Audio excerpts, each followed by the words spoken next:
మడకశిర శాసనసభ్యులు ఎంఎస్ రాజు అంబేద్కర్ గారి విగ్రహ ఆవిష్కరణలో మాట్లాడినటువంటి మాటలను కొంతమంది మరి ఆర్ఎస్ఎస్ హిందూ పరిషత్ వాళ్ళు ట్రోల్ చేస్తూ ఎంఎస్ రాజు క్షమాపణ చెప్పాలా, మరి మంత్రి ఎమ్మెల్యే పదవికి రాజీనామా చేయాలా, టీటీడీ బోర్డు మెంబర్కి రాజీనామా చేయాలా, అతను మరి హిందువులను అగౌరవపరిచాడు, ఆ తర్వాత ముస్లింలను అగౌరవపరిచాడు అనే విధంగా చాలామంది చాలా రకాలుగా మరి ఈయన మాటలను ఖండిస్తూ అనేక రకాలుగా మాట్లాడటం జరుగుతుంది. అయితే ఆంధ్రప్రదేశ్ రాష్ట్ర మాల మహానాడు తరపున ఒకటే తెలియజేస్తున్నాను, ఎంఎస్ రాజు మాట్లాడినటువంటి మాటలను పూర్తిగా స్వాగతిస్తున్నాము. ఆయన మాట్లాడినటువంటి మాటల్లో ఎలాంటి తప్పు లేదు,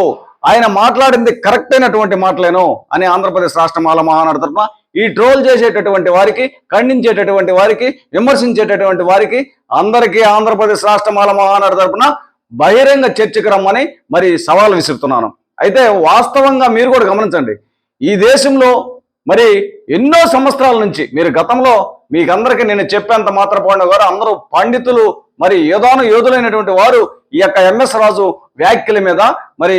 ట్రోల్ చేస్తున్నారు, విమర్శిస్తున్నారు, మరి ఖండిస్తున్నారు. మీరందరికీ తెలియజేస్తున్నాను, కొన్ని వేల సంవత్సరాల నుంచి గమనించండి, ఈ దేశంలో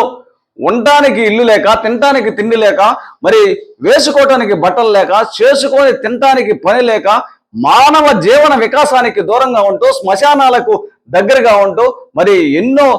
నిర్దిష్టమైనటువంటి బ్రతుకులు బతికినటువంటి మా బతుకులను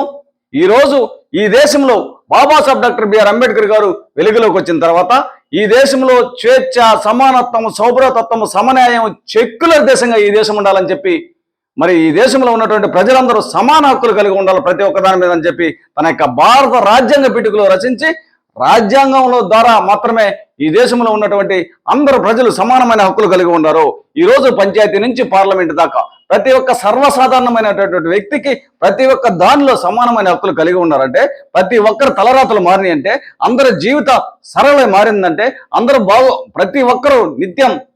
ఈరోజు సమాన హక్కులు కలిగి ఉన్నారంటే కేవలం ఈ దేశంలో ఉన్నటువంటి ఏ దేవుడి వల్ల కాదు, ఏ దేవుడు దెయ్యం వల్ల కాదు, ఏ మత గ్రంథం వల్ల కాదు, ఏ కుల గ్రంథం వల్ల కాదు. ఇది మీరు తెలుసుకోండి. దీనికి మీరు బహిరంగ చర్చకు రమ్మంటే ఎక్కడికైనా ఎప్పటికైనా వచ్చి మరి చర్చ ద్వారా మీకు విశదీకరించి మరి చెప్తామని ఎంఎస్ రాజు మాట్లాడినటువంటి మాటలకు సంపూర్ణ మద్దతును తెలియజేస్తున్నాం. ఆయన మీద ఎవరైనా విమర్శలు చేస్తే మీరు